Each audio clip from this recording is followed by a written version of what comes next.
Pakistan super league PSL এর নতুন মৌসুমটা কি দুর্ধর্ষ শুরু হলো মুস্তাফিজুর রহমানের। দুটো ম্যাচ খেলেছেন, দুটোতেই দুর্বোধ্য মুস্তাফিজকে পেয়েছেন প্রতিপক্ষের ব্যাটসম্যানরা, যার জবাব তাদের সামনে আসলে ছিল না। মুস্তাফিজের দল লাহোর কালান্দার্সের প্রথম ম্যাচে যে অনায়াস জয়, তাতে অনবদ্য মুস্তাফিজের অপূর্ব বোলিংয়ের অবদানটা অনস্বীকার্য। আর দ্বিতীয় ম্যাচে রুদ্ধশ্বাস একটা লড়াই হলো, সেটাতেও তো মুস্তাফিজের দল লাহোর কালান্দার জিততেই পারতো। আর সেটা যদি হতো তাহলে এই মুস্তাফিজের বোলিং হিরোইক্সটা আরো অনেক বেশি করে আলোচনার মধ্যে আসতো। মাত্র ১২৮ রান ডিফেন্ড করেও জয়ের মতো অবস্থায় তারা চলে গিয়েছিল, সেটা যে জিততে পারেনি তাতে আসলে ওই বল টেম্পারিংটাই সর্বনাশ করে দিয়েছে। তা নইলে তো মুস্তাফিজের দল জেতার পথেই ছিল, অবিশ্বাস্য একটা জয়ের পথে ছিল। প্রশ্ন হচ্ছে, পিএসএল এ লাহোর কালান্দার্সের হয়ে বোলিং এ মাঠ মাতাচ্ছেন যে মুস্তাফিজুর রহমান, তাকে কি IPL Kolkata night Riders miss করছে?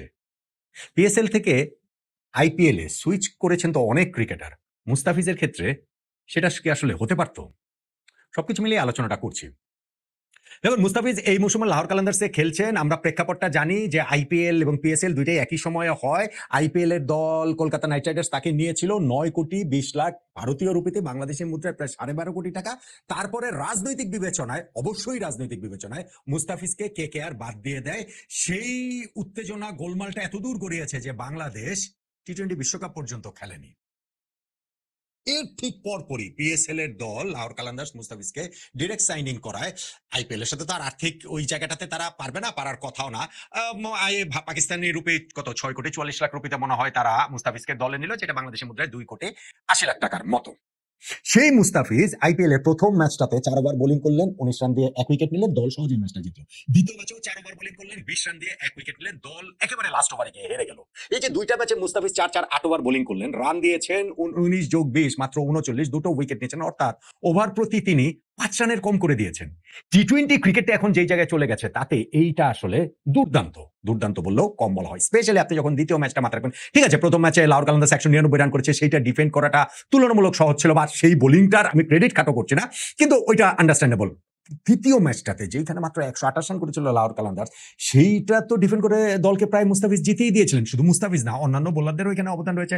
শাহিন আফ্রিদি এই দলটার ক্যাপ্টেন, তিনি 4 ওভার বোলিং করে 18 রান দিয়ে 4টা উইকেট পেয়েছেন। কিন্তু মুস্তাফিজের গুরুত্বটা দেখেন, ধরেন বোলিং পাওয়ার প্লেতে 2টো উইকেট চলে গেছে, মুস্তাফিজ 8 নম্বর ওভারে প্রথম বোলিং এ আসলেন এবং সেই ওভারে বোলিং এ এসে তিনি সাদবেগের উইকেটটা তুলে নিলেন এবং একটা মাত্র রান তিনি দিলেন। বোলিং এন্ড চেঞ্জ করে 11 নম্বর ওভারে তাকে দিয়ে পরের একটা ওভার কভার করানো হলো, ওই ওভারটা থেকে তিনি 5 রান দিলেন।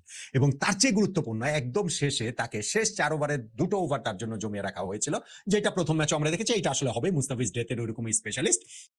এবং তখন 93 রান 5 উইকেটে প্রতিপক্ষ ওই করাচি কিংসের, তাদের শেষ 4 ওভারে অর্থাৎ 24 বলে 36 রান প্রয়োজন। মুস্তাফিজ ওই সময় বোলিং এ এসে মাত্র 5 রান দিলেন।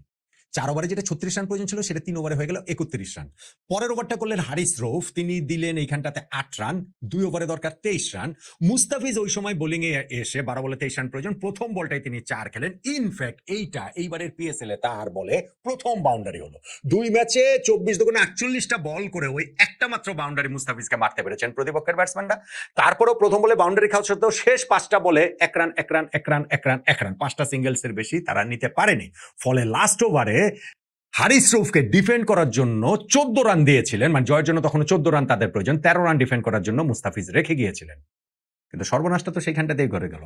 ওই মুস্তাফিজের ওভার শেষে বল পরীক্ষা নিরীক্ষা করে আম্পায়াররা দেখলেন যে বলের আকৃতি পরিবর্তন হয়েছে। ফকর জামান, এটা এখন অফিসিয়ালি তারা কিছু জানেনি, কিন্তু ওই যে নখ দিয়ে বলের সিম খুঁটছিলেন এবং সেইখানটাতে বলের আকৃতি অস্বাভাবিক পরিবর্তন ইচ্ছাকৃতভাবে করার কারণে প্রতিপক্ষ তাদেরকে 5 রান পেনাল্টি করা হয়, জরিমানা করা হয়। ফলে লাস্ট ওভারে যেইখানে করাচি কিংসের 14 রান প্রয়োজন ছিল, মুস্তাফিজের ওরকম দুর্দান্ত 2টা ওভারের পরে সেইখানটাতে হয়ে গেল লাস্ট ওভারে তাদের 9 রান প্রয়োজন, 5 রান যেহেতু পেনাল্টি হয়ে গিয়েছে। হারিস রৌফ সেটা ডিফেন্ড করতে পারেননি। প্রথম বলটাতে সিকান্দার যে অসাধারণ একটা ক্যাচ বাউন্ডারি লাইনে ধরেছেন, সেটা ছক্কা হতেই পারতো, কিন্তু এরপরে গিয়ে হারিস রৌফ একটা ওয়াইড করলেন, 4 খেলেন, ছক্কা খেলেন, আব্বাস আফ্রিদি দিচ্ছেন, ম্যাচটা হেরে গেল লাহোর কালান্দার্স।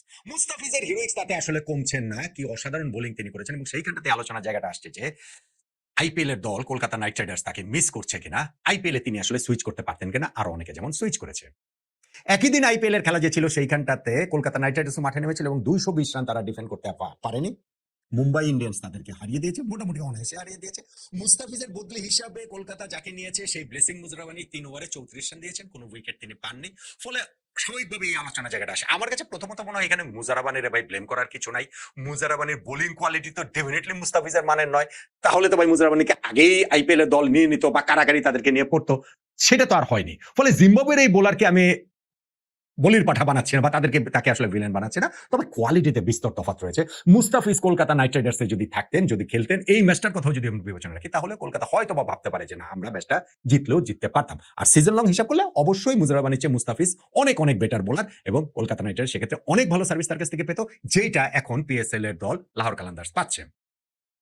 পিএসএল থেকে আইপিএল কিন্তু অনেক ক্রিকেটার সুইচ করেছেন, যারা আইপিএল এ শুরুতে দল পাননি, পরে নানান কারণে। ব্লেসিং মুজারাবানি তিনি তো পিএসএল থেকে ওই কন্ট্রাক্ট টার্মিনেট করে চলে গেলেন আইপিএল এ যখন তিনি ডাক পেলেন। এটা অস্ট্রেলিয়ার বোলার স্পেন্সার জনসনের ক্ষেত্রে হয়েছে, তিনিও একই কাজ করেছেন। এটা দাসুন সানাকার ক্ষেত্রে হয়েছে, এটা বেশ কয়েকজনের ক্ষেত্রে আসলে হয়েছে। ফলে মুস্তাফিজের ক্ষেত্রে এরকম হতে পারতো কিনা ভাই, সেটা যদি হতো তাহলে এখানটাতে একটা ক্রিকেট কূটনীতির ব্যাপার ছিল। বাংলাদেশ যেই জায়গাটাতে ভীষণ রকম কাঁচা, আমাদের ক্রিকেট কূটনীতির অবস্থা যে কোথায়, সেটা তো আমরা টি-20 ওয়ার্ল্ড কাপ না খেলার মাধ্যমেই প্রমাণ করে দিয়েছি। নতুন করে আর প্রমাণ করার কিছু নাই। যা আমিনুল ইসলাম বুলবুল ভাইয়ের এই ক্রিকেট বোর্ড ক্রিকেট কূটনীতিতে কতটা অদক্ষ, যতই সেই সরকারের তৎকালীন অন্তর্বর্তীকালীন সরকারের উপরে দায় চাপাক, অবশ্যই তাদের দ্বারা রয়েছে, দায়ের জায়গাটা তো আছেই, কিন্তু আমাদের ক্রিকেট বোর্ড ভীষণ রকম এই কূটনীতির জায়গাটাতে ব্যর্থ। মুস্তাফিজের যে ইস্যুটা হয়েছে, তারপরে তাকে পিএসএল থেকে সুইচ করে আইপিএল এ নিতে হলে এই ক্রিকেট কূটনীতির একটা জায়গা থাকা প্রয়োজন ছিল। সেই জায়গাটাতে আমাদের ক্রিকেট বোর্ড কোন রকম কোনো ওয়াকিবহল ছিলেন বা সজাগ ছিলেন বা মানে সচেতন ভাবে এটা কিছু করার চেষ্টা করেছেন, আমার করেন তো নাই, এবং এটা আসলে আমি এই বোর্ডের কাছে এক্সপেক্ট করিনি। তাদের এত কিছু ভাবার সময়ই নাই।